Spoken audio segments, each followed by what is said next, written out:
السلام علیکم ورحمۃ اللہ وبرکاتہ۔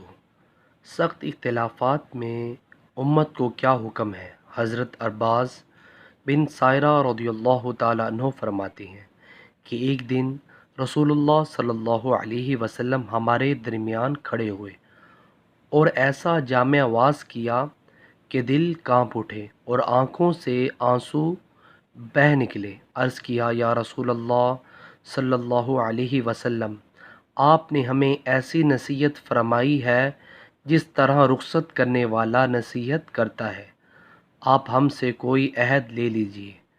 تو آپ صلی اللہ علیہ وسلم نے ارشاد فرمایا، اللہ کے در کو مضبوطی سے لازم پکڑ لو، امیر کا حکم سننا اور ماننا لازم کر لو، اگرچہ وہ حبشی غلام ہو۔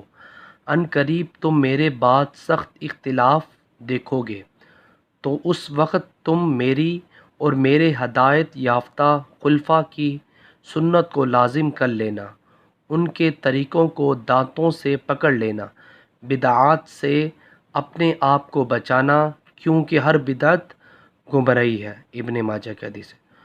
ویورز، ویڈیو کو آگے شیئر کریں اور کمنٹس باکس میں اپنی قیمتی رائے کا ضرور اظہار کیجیے اور میرے چینل کو سبسکرائب کرنا مت بھولیے۔ جزاک اللہ۔ السلام علیکم ورحمۃ اللہ وبرکاتہ۔